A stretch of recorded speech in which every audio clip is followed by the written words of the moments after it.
Saudara, untuk mengetahui penanganan korban gempa di Turki, saat ini kita telah terhubung bersama dengan Ketua Ikatan Dokter Indonesia IDI Aceh, Dr. Safrizal Rahman yang saat ini sedang berada di Turki. Assalamualaikum, selamat sore waktu Indonesia, dokter. Waalaikumsalam, selamat siang waktu Turki. Baik, salam sehat dokter. Bagaimana kondisi terkini terkait dengan korban gempa yang ada di Turki saat ini? Ya, gempa yang terjadi di Turki ini mengenai 10 provinsi di Turki ini sendiri dan hari ini memang sudah memasuki minggu kedua. Tetapi memang kemarin kita mendapatkan gempa susulan yang kekuatannya 6,4 skala Richter dan ini membuat masyarakat Turki kembali trauma dengan gempa yang terjadi. Kerusakan yang terjadi oleh gempa yang berada di Turki ini cukup besar dan cukup luas, tetapi kita harus akui bahwasanya penanganan gempa oleh pemerintah Turki sendiri sangat baik. Namun trauma yang ada di masyarakat dengan gempa-gempa susulan yang terasa masih berat dialami oleh masyarakat Turki. Ya, gempa susulan yang terjadi berkekuatan magnitudo 6,4, apakah ada korban jiwa yang ditimbulkan akibat gempa ini, dok? Dan juga apakah ada gelombang pengungsi yang datang kembali yang akan berobat di lokasi pengungsian, dokter? Ya, gempa susulan kemarin yang berkekuatan 6,4 skala Richter itu dilaporkan memakan 3 korban jiwa dan kemudian melaporkan juga terdapat 294 korban luka-luka dan salah satunya adalah mahasiswa Indonesia yang juga mengalami luka-luka ringan akibat melompat dari lantai 1 rumahnya pada saat kejadian gempa itu karena panik dan dia mengalami luka ringan. Tetapi mungkin 1-2 hari akan pulih kembali. Ya, ketika gempa susulan ini terjadi, bagaimana teman-teman dari IDI Aceh sendiri ini, dokter, dalam melakukan penanganan? Ya, kebetulan pada saat itu kita sedang berada di wilayah pengungsian di tepatnya Atatürk Park di Maras dan kita memang mendapat jatah 1 tenda untuk bisa menginap di sana. Itu kejadian gempanya setelah maghrib, di mana para pengungsi sedang antri untuk mengambil makan malam.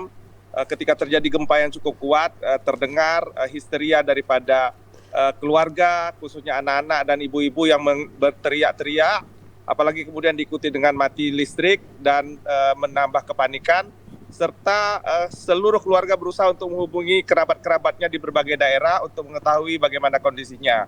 Dilaporkan juga ada beberapa bangunan yang memang sudah labil ketika terjadi gempa susulan kemarin rubuh. Sebenarnya di Turki ini setiap hari terjadi gempa susulan, tetapi intensitas tidak terlalu kuat. Dan yang kemarin 6,4 skala Richter itu kita rasakan kekuatannya dan memang pada malam itu akhirnya banyak masyarakat di desa terdampak, di daerah terdampak memutuskan untuk tidur di luar rumah sepanjang malam. Oke. Gempa susulan itu juga merupakan salah satu kesulitan yang dihadapi oleh teman-teman dari IDI Aceh. Lantas, apakah ada kesulitan lain ini, dokter, yang dihadapi oleh teman-teman relawan dan juga dari IDI Aceh sendiri terkait dengan penanganan yang dilakukan untuk korban gempa Turki?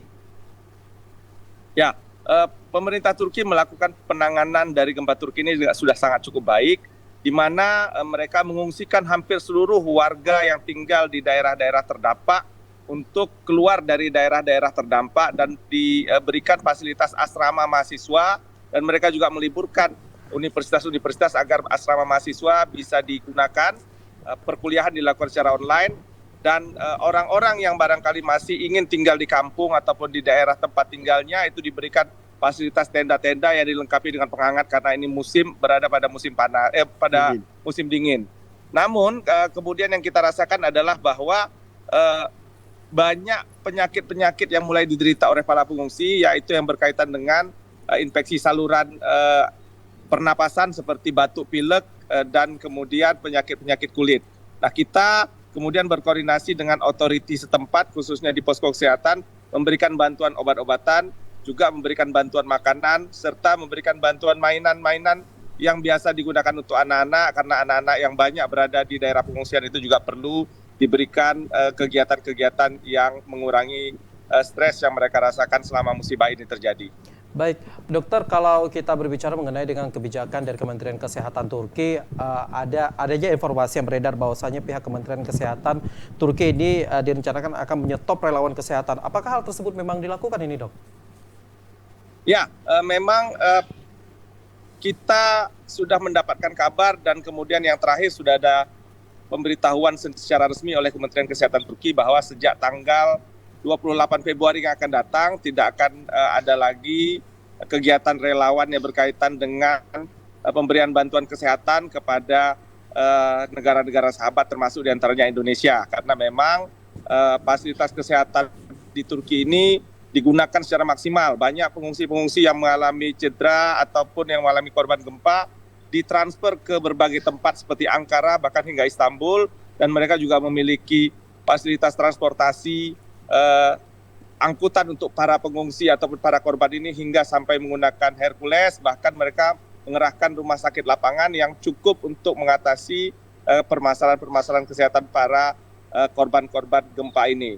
Dan karena itu maka kemudian pemerintah mengevaluasi dan tidak perlu lagi mendatangkan relawan-relawan bantuan medis dari berbagai negara lain karena dianggap sudah memadai.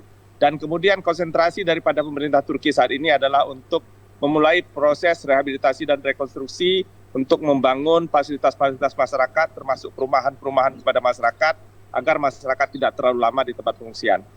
Ya, terkait dengan kebijakan tersebut, Dr. Safrizal, lantas hal apa yang akan dilakukan oleh pihak ID Aceh sendiri? Karena kalau kita lihat dari teman-teman ya ID yang berada di belakang dokter ini sebenarnya sangat semangat untuk tetap membantu korban yang ada di Turki ini, dok. Ya, memang demikian adanya, bahkan kita melihat banyak juga teman-teman yang masih berada di Indonesia ingin juga membantu untuk bersama-sama bekerja demi kemanusiaan di Turki ini. Kita mendapatkan informasi yang sangat gembira bahwa masyarakat Turki mengucapkan terima kasih ke atas kehadiran saudara-saudaranya khususnya dari Indonesia dan terkhusus lagi dari Aceh. Mereka mengetahui kedekatan emosional antara kita dengan Turki, namun memang karena kondisi penanganan kesehatan di tahap awal ini sudah berlangsung sangat baik, sehingga barangkali kita juga akan memutuskan untuk segera kembali ke Indonesia. Bahkan delegasi Indonesia yang tergabung dalam INA, IMT, ataupun Emergency Medical Team-nya Indonesia juga sudah memikirkan untuk segera melakukan pemulangan secara bertahap tenaga-tenaga medis yang ada di Turki yang berasal dari Indonesia. Ya, kapan hal tersebut akan dilakukan, dokter? Dan juga sampai kapan nih teman-teman ID berada di Turki? Ya, dalam pemantauan kami, relawan-relawan Indonesia sudah mulai meninggalkan Turki dan secara bertahap hingga barangkali tanggal 28 Oktober nanti. Dan kita sendiri insya Allah pada hari Jumat akan bergerak kembali ke tanah air dan mudah-mudahan di hari Sabtu atau hari Minggu sudah berada kembali di Provinsi Aceh. Ya, baik. Terima kasih Dr. Safrizal Rahman yang merupakan Ketua Ikatan Dokter Indonesia Aceh, ID Aceh, yang telah memberikan informasinya terkait dengan penanganan yang dilakukan oleh teman-teman ID untuk membantu korban gempa Turki tentunya. Apresiasi yang luar biasa untuk teman-teman ID Aceh dari TVRI Aceh. Terima kasih, dokter. Assalamualaikum warahmatullahi wabarakatuh. Selamat sore. Mohon doanya. Siap. Kita mudah-mudahan sehat selalu, dokter.